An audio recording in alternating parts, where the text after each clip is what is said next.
एक पंखा 500 रुपये में खरीदा गया तो 8% हानि पर उसका विक्रय मूल्य क्या होगा? 8% हानि पर उसका विक्रय मूल्य क्या होगा? हमें विक्रय मूल्य बताना है।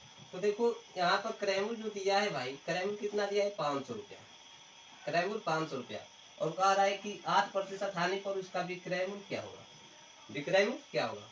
तो 8% हानि पर, यानी कि 8% हानि का मतलब क्या होता है भाई? 100 में आप 8 माइनस कर लीजिए तो कितना बचेगा? 92। तो 92, तो जब हम क्रय मूल्य से विक्रय मूल्य की ओर जाते हैं तो ऋणात्मक मान के सीधा गुना करते हैं। तो यहाँ पर 92 बटा में कितना हो जाएगा? 100। 92 बटा में 100, यानी 500 गुने 92 बटा 100।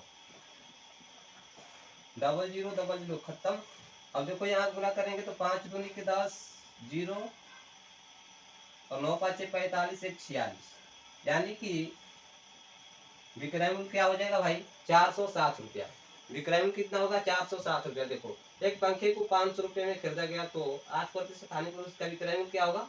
तो 460 रुपया। तो इस तरीका से प्रश्नों को बनाना है, ठीक है।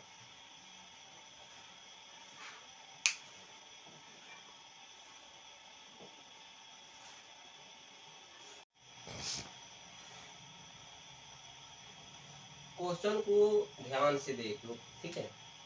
क्वेश्चन कह रहा है कि ए ने कोई वस्तु को 400 रुपये में खरीद कर बी को 20% लाभ पर बेच दी। बी ने सी को 10% लाभ पर बेच दी। सी ने इसे कितने रुपए में खरीदा? क्वेश्चन साफ सुथरा है, कोई दिक्कत नहीं, ठीक है। सीधा सीधा बात कहा जा रहा है कि ए ने कोई वस्तु 400 रुपये में खरीदा, बी को 20% लाभ पर दे दिया, बी ने सी को 10% लाभ पर दे दिया, तो सी ने इसे कितने रुपए में खरीदा? तो सबसे पहले अगर हमारे चैनल को आप लोग सब्सक्राइब नहीं किए हैं तो चैनल को सब्सक्राइब कर लें और ध्यान देना है इधर, बिल्कुल ध्यान से देखो। ए ने कोई वस्तु को भाई कितने रुपए में खरीदा था? 400 रुपए में। ए ने कोई वस्तु को 400 रुपए में खरीदा, बी को 20% लाभ पर दे दिया, बी को कितने प्रतिशत लाभ पर दिया? 20% लाभ पर दे दिया, 20% लाभ पर दे दिया। बी ने सी को 10% लाभ पर दे दिया। है गजब की कहानी है भाई। ए ने बी को 20% लाभ पर दे दिया, बी ने सी को 10% लाभ पर दे दिया, तब कहा जा रहा है कि सी इसे कितने रुपए में खरीदा? तो सी इसे कितने रुपए में खरीदा? तो इसका ए कितने में रुपए में खरीदा था? 400 रुपए में। 400 रुपए में ए खरीदा था। 20% लाभ, तो 20% लाभ का मतलब ये होता है 110 बता 120 बता 100, ठीक है। 20% लाभ का मतलब क्या हो जाएगा भाई? 100 में 20 जोड़ेंगे 120 बता 100 और 10% लाभ का मतलब 110 बता 100। क्लियर है सबको? अब देखो जीरो से जीरो खत्म, हीरो से हीरो खत्म, फिर जीरो से जीरो खत्म, फिर हीरो से हीरो खत्म।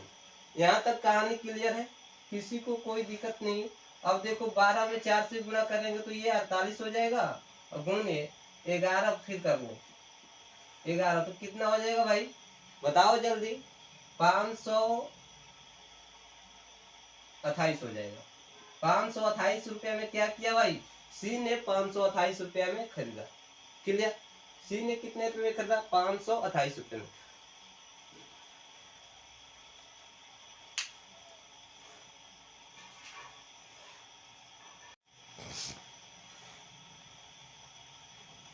क्वेश्चन को ध्यान से देख लो, ठीक है। क्वेश्चन कह रहा है कि ए ने कोई वस्तु को 400 रुपये में खरीद कर बी को 20% लाभ पर बेच दी। बी ने सी को 10% लाभ पर बेच दी।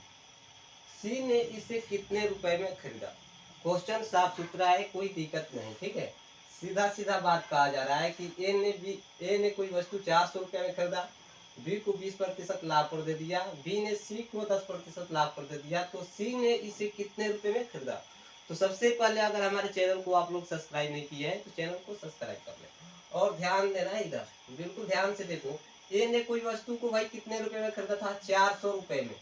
ए ने कोई वस्तु को 400 रुपए में खरीदा, बी को 20% लाभ पर दे दिया, बी को कितने प्रतिशत लाभ पर दिया?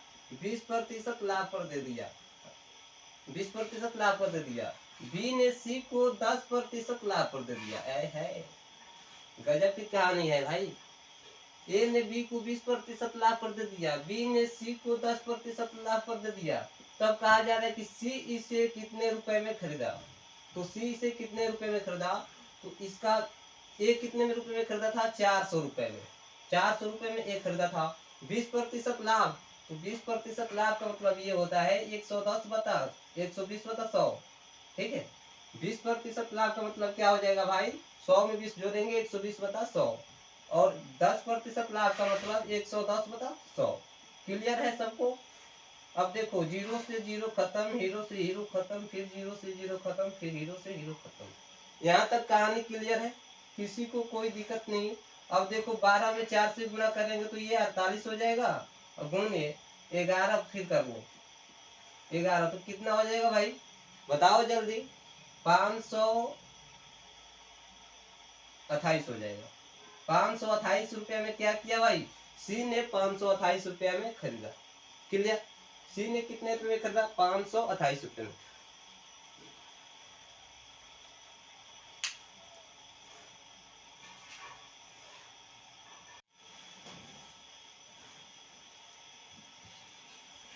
क्वेश्चन को एक बार फिर से देखा जाए। ठीक है, देखो क्वेश्चन क्या कर रहा है। 200 वस्तुओं के बेचने पर 50 वस्तुओं के विक्रय मूल्य के बराबर हानि होती है, तो हानि प्रतिशत क्या होगी? तो सबसे पहले क्वेश्चन में आपको क्या दिया गया भाई? बेचने पर, यानी सीधा पता चल रहा है कि यहाँ पर बेचने यानी कि एसपी दिया है, विक्रय मूल्य दिया है। विक्रय मूल्य कितना है? 200 वस्तुओं को बेचने पर, 200 वस्तुओं को बेचने पर। और कहा जा रहा है कि हानि 50 वस्तुओं के बराबर होता है। हानि कितना? 50 वस्तुओं के क्रय मूल्य के बराबर, यानी हानि लिख लो यहाँ पर कितना? 50। ठीक है, क्वेश्चन को ध्यान समझना। और यहाँ पर विक्रय मूल्य नहीं दिया है, तो विक्रय मूल्य तो हो गया, क्रय मूल्य नहीं दिया गया है। ठीक है, तो सीपी आप ज्ञात कर सकते हैं, यानी कि 200 और 50 कितना हो जाएगा भाई? 250। 250। तो हानि कितने पर हो रहा है? 50 वस्तुओं के बेचने पर, तो हानि प्रतिशत क्या होगी? तो 50 बटे में 250 कर लेना, और प्रतिशत के बदले बाबू क्या लगाएंगे? 2 जीरो। प्रतिशत के बदले 2 जीरो। ठीक है, जीरो से जीरो खत्म, 25 दूना 50, 10 दूना 20% क्या हो जाएगा भाई? हानि हो जाएगा। ये जो है क्वेश्चन का सही आंसर है। तो जो लोग अभी तक से चैनल को सब्सक्राइब नहीं किए हैं, वो चैनल को सब्सक्राइब कर ले। ठीक है, कोई दिक्कत?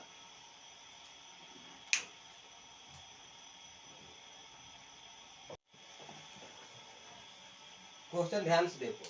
एक पंखा 500 रुपए में खरीदा गया, तो 8% हानि पर उसका विक्रय मूल्य क्या होगा? 8% हानि पर उसका विक्रय मूल्य क्या होगा? हमें विक्रय मूल्य बताना है। तो देखो, यहाँ पर क्रय मूल्य जो दिया है भाई, क्रय मूल्य कितना दिया है? 500 रुपया। क्रय मूल्य 500 रुपया, और कह रहा है कि 8% हानि पर उसका विक्रय मूल्य क्या होगा? विक्रय मूल्य क्या होगा? तो 8% हानि पर, यानी कि 8% हानि का मतलब क्या होता है भाई? 100 में आप 8 माइनस कर लीजिए, तो कितना बचेगा? 92। तो 92, तो जब हम क्रय मूल्य से विक्रय मूल्य की ओर जाते हैं तो ऋणात्मक मान के सीधा गुना करते हैं। तो यहाँ पर 92 बटा में कितना हो जाएगा? 100। 92 बटा में 100, यानी 500 गुने 92 बटा 100। डबल जीरो खत्म। अब देखो, यहाँ गुना करेंगे तो 5 दूनी के 10, जीरो, और 9 पाँचे 45, 1 46, यानी कि विक्रय मूल्य क्या हो जाएगा भाई? 460 रुपया। विक्रय मूल्य कितना होगा? 460 रुपया। देखो, एक पंखे को 500 रुपये में खरीदा गया।